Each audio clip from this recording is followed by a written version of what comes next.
Chairman, and thank you for holding this hearing. It's important and timely for us to learn more about what the Homeland Security's Office of Intelligence and Analysis does and how to ensure that they're doing their job better.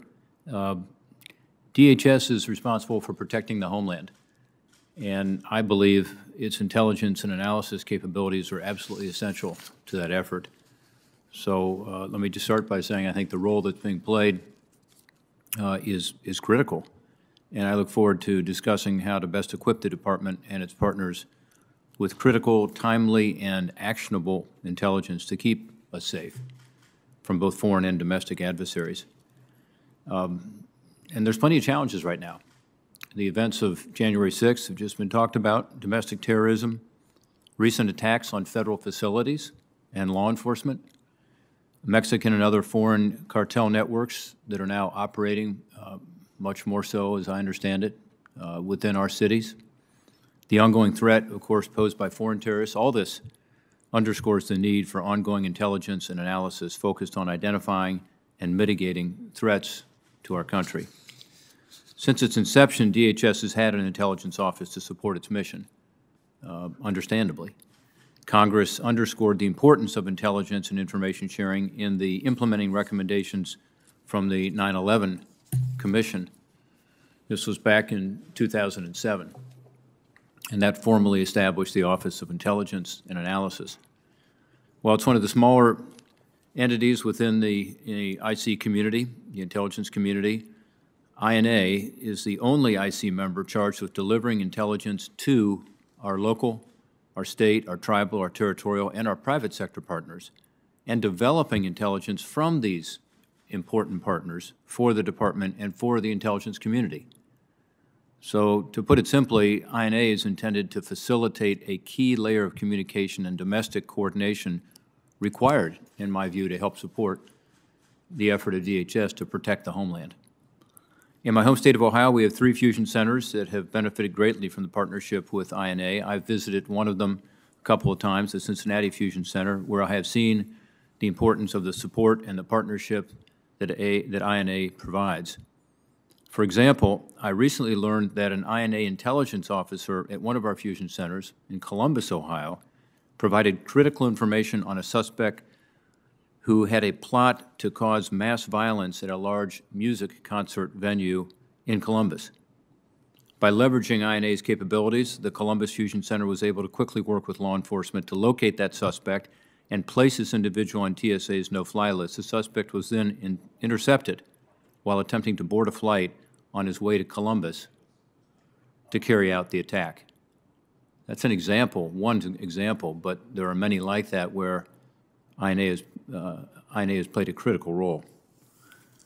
The committee learned from our oversight investigation into the January 6th attack on the Capitol that INA fell short in reporting on the potential threat. They weren't the only ones, but they did fall short in my view.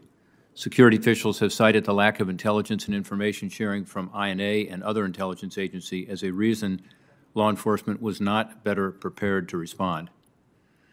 In our investigation, the then acting Undersecretary for INA revealed weaknesses in how INA distributes information, collects intelligence from social media platforms, and leverages its relationship with state, local, tribal, and territorial and private sector partners to learn of new evolving threats.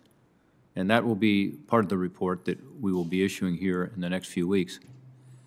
Notably, INA has an important role to play in combating transnational criminal organizations, so-called TCOs, including those responsible for drug trafficking, violence, human smuggling, child exploitation, and a host of other criminal activities. As I said earlier, TCOs are increasingly present here in this country. They're always evolving, they're always adapting to maximize their profits, as they did as COVID-19 reshaped supply chains and transport patterns. In fact, according to the DEA, the Drug Enforcement Administration, once they adjusted to the initial disruption of COVID, Mexican cartels, quote, reinforced supplies of precursor materials, increased production, and are sending larger fentanyl and methamphetamine loads into the United States. We certainly see that at the Mexican border. It seems more important than ever for federal and local partners to be in close coordination to understand and combat these dynamic threats. And while these challenges are national, they have hit local communities, including many in my home state of Ohio, particularly hard. There are a number of issues I hope we were able to explore today. There are differing opinions on what INA's role is with regard to intelligence collection, production, and dissemination. In my view, having timely, quality intelligence is an essential component, again, to keep our communities safe. Hope today we can talk about how DHS can appropriately provide these capabilities at a time when we face some threats that are homegrown. The threats we face are dynamic and becoming more complex every day, and they aren't all focused on Washington, D.C.